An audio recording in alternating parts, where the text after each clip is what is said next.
السلام عليكم ورحمة الله تعالى وبركاته. Welcome to Al-Akhlaq Institute, and today we'll be going through the Hidaayatul Mustafeed textbook. So in our last class, we went through the introduction and some other concepts.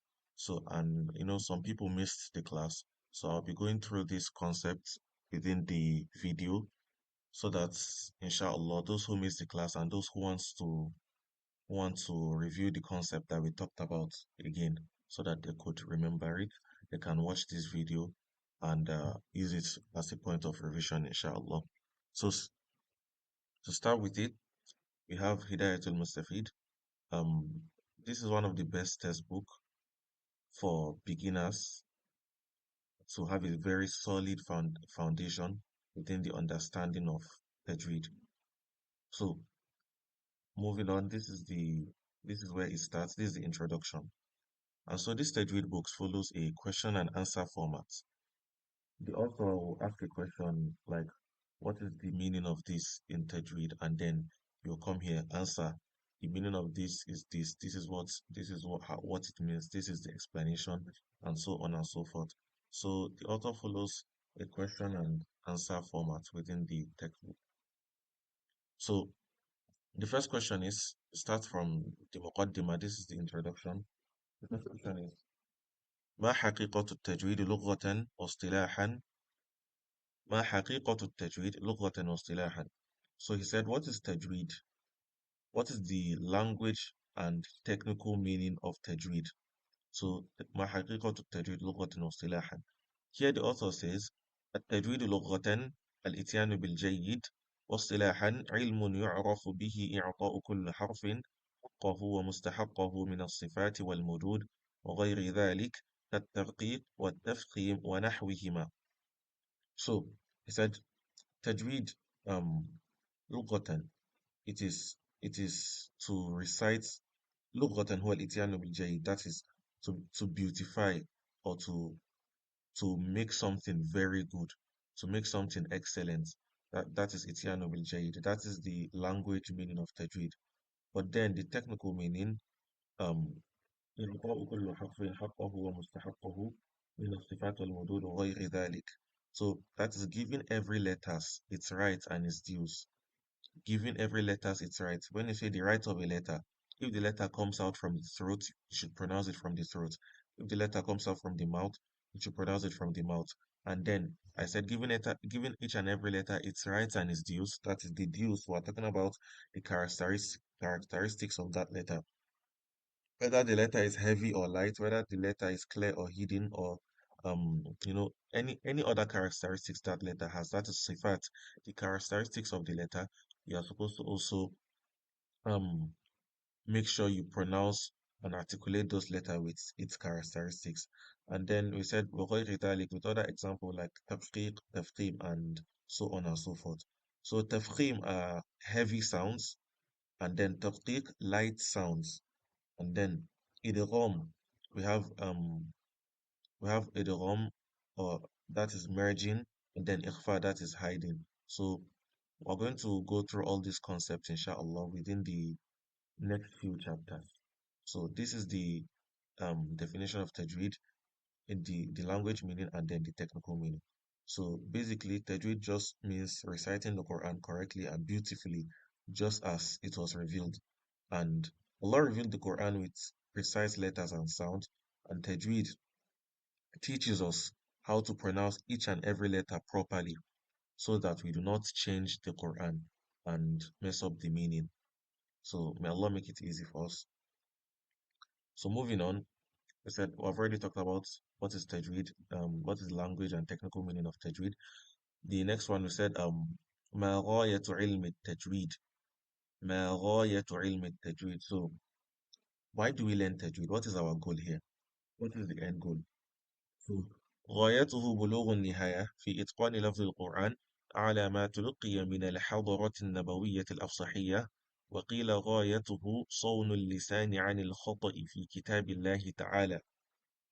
So why do we learn Tajweed? Why do we learn Tajweed? So we learn Tajweed in order to protect the Quran from mistakes, protect the meaning of the Quran, and also to recite Quran in a way that pleases Allah subhanahu wa ta'ala. That's the end goal while while learning Tajweed, sorry. So that's the end goal while learning Tajweed. So while learning Tajweed, to protect the meaning of the Quran, to beautify, and also to prevent ourselves from changing the meaning of whatever we're reciting. That is that is the main goal when learning Tajweed. And so we move on to the next question. It says, um, ما حكم الشارع في علم التجويد? So, ما حكم الشارع في علم التجويد? What is the Islamic ruling on Tajweed? What is the ruling on Tajweed? We said, التجويد لا خلاف في أنه فرض كفاية والعمل به فرض عين على كل مسلم ومسلمة من المكلفين. So, the ruling on learning Tajweed, learning the science of Tajweed. We're talking about the theoretical aspect. Learning the science of Tajweed is fardu kifaya. That means some Muslims must learn it extensively. And then as long as we have a group of Muslims who have already learned the theoretical aspects of Tajweed, then it is not compulsory or obligatory upon the rest of the Muslim Ummah to learn it. So we already have, Alhamdulillah, we have lots of Hufaz around the world, even in Nigeria, and in almost every country we have Hufaz here and there, and therefore we have lots of people who have already learnt and mastered the theoretical aspects of Tajweed. So it is not obligatory upon us to know it. However, we should all strive to learn it. It is going to benefit you and is also going to help you in the practical aspect. So learning the theoretical aspect is not obligatory upon us, and but it's also is I believe it is necessary upon us to learn it. So may Allah make us among those who learn both the theoretical and practical aspects of Tajweed, inshallah. And then we move on to the um okay, I also forgot to mention this. We said, what is the ruling on Tajweed? The learning the theoretical aspect of Tajweed is fardu kifaya, and then وَالْعَمَلُ بِهِ فَرْضُ عَيْنٍ. So reciting the Quran, applying those concepts when reciting the Quran, reciting the Quran with the correct, reciting the Quran correctly is fardu ayn. That means every Muslim are obligated to recite it correctly. If you have the knowledge, if you have the ability to recite the Quran and articulate it very well, then it is compulsory upon you to make sure you apply your knowledge and recite the Quran to the best of your abilities anytime you are reciting it. So we can't have someone who knows the Quran, knows how to recite it, but when they come to recite it, they decided to purposely recite it the wrong way. It's not allowed. So learning the science is fardu kifaya, not compulsory. Reciting the Quran correctly, that is applying it in your recitation, it is compulsory upon us. And then moving on, he said um he said والعمل به فرض عين على كل مسلم ومسلمة من المكلفين. So this ruling applies to everyone, young men and women, whether they are old or young. Anyone who recites the Quran, any Muslim who recites the Quran, is the this ruling applies to all of them. And so that is it for the introductory section within the textbook. Moving on, we're going to move on to the first chapter. So we have فصل في أحكام الاستعاذة والبسملة. فصل في أحكام الاستعاذة والبسملة. So here we're talking about the rules of seeking refuge, isti'adah and basmala when starting the Quran. When you're about to start a surah, what are the rulings on how you approach your isti'adah and basmala? So before we go, we already know what isti'adah is. Start seeking refuge in Allah. أعوذ بالله من الشيطان الرجيم. And then basmala, we already know basmala is Bismillahir Rahmanir Rahim. So um إذا أتى القارئ بالاستعاذة والبسملة فكم وجها فيها. If a person begins reciting the start of a surah, how many um how many ways are we allowed to do so? So how many methods do we have there?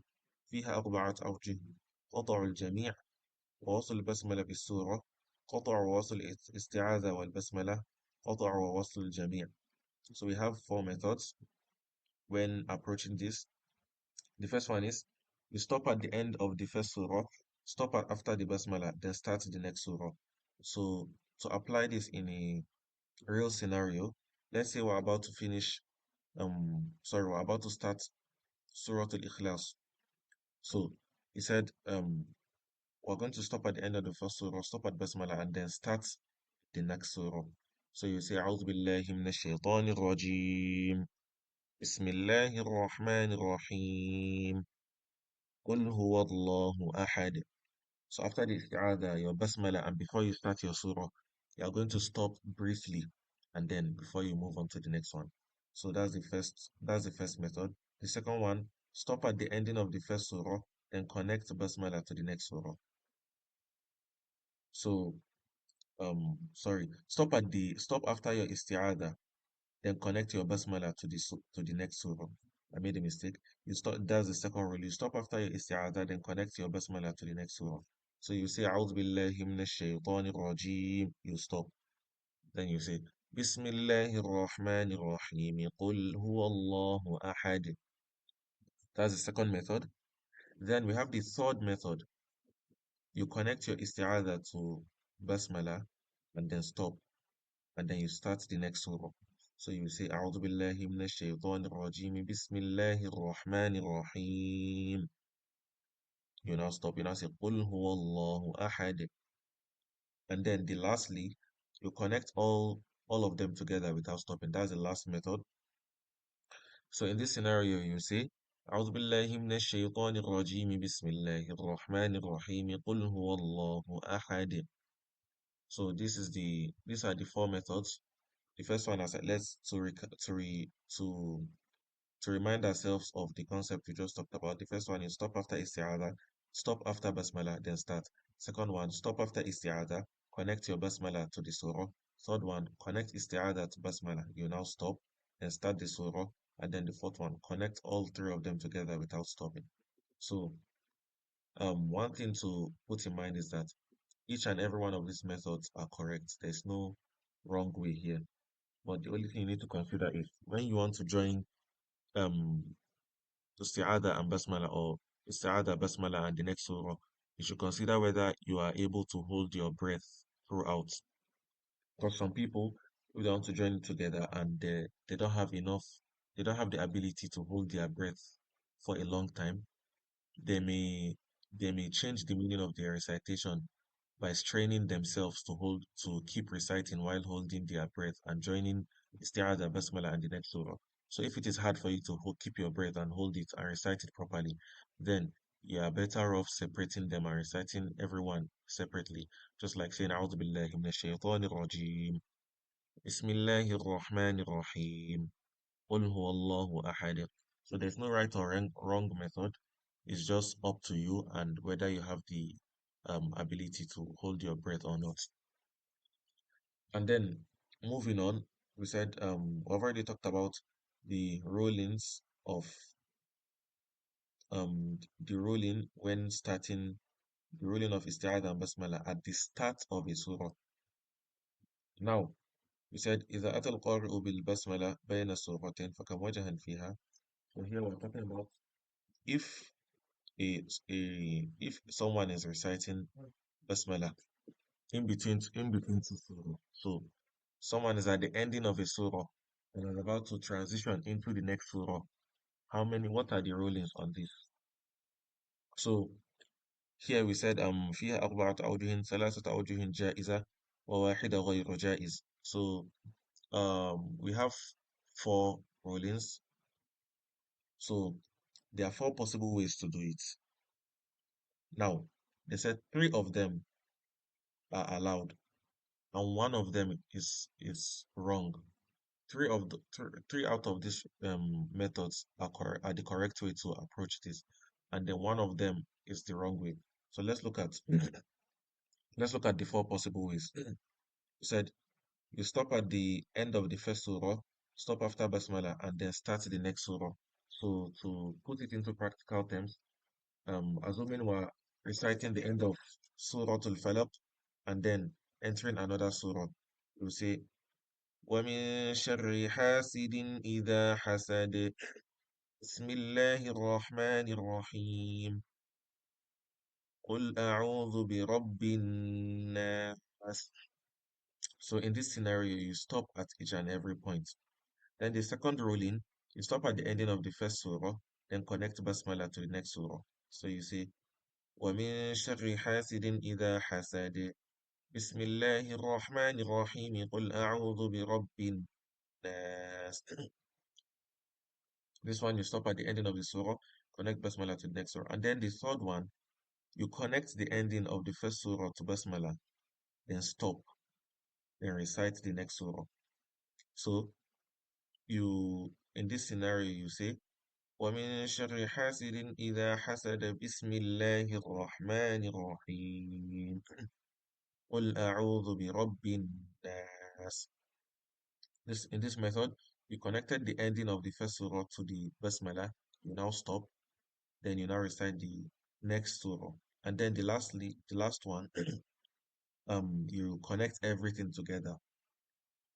So you say, ومن شر حاسد إذا حسد بسم الله الرحمن الرحيم قل أعوذ برب الناس. So in this scenario, you connect each and every one of them together, and those are the four rulings we have when transitioning between two surah, how you approach your isti'adah and how you approach starting it. So as I said earlier, we have three methods which are correct and one which is not correct. So the all of them are correct apart from the one where you connect the ending of the first surah to basmala and stop before you enter the next surah. That is the third one. So to remind you on this, we said ومن شر حاسد إذا حسد بسم الله الرحمن الرحيم قل أعوذ برب الناس. So this method is wrong. The remaining are correct, but this method is wrong because if you recite the ending of that surah and then stop at basmala, and the basmala, as we know, that bismillah is in the next surah. If you look at the Quran, the Bismillah ar-Rahman ar-Rahim is at the start of Surah Al-Nas, not ending of Surah Al-Falaq. So if you join ending of Surah Al-Falaq and basmala and stop before you start Surah Al-Nas, it will sound as if the basmala was part of Surah Al-Falaq, and then Surah Al-Nas is just another surah. So that is those are the rulings on isti'adha and basmala when starting and also when transitioning in between two surah. Um this is where we stopped in the last class. So this is where we'll be stopping for today, inshallah. If you have any question about this lecture or anything you would like to ask or anything you want to add on what we have already talked about, feel free to reach out and you can message me within the group or privately, inshallah, and I'll try my best to respond to the best of my abilities. سبحانك اللهم وبحمدك نشهد أن لا إله إلا أنت نستغفرك ونتوب إليك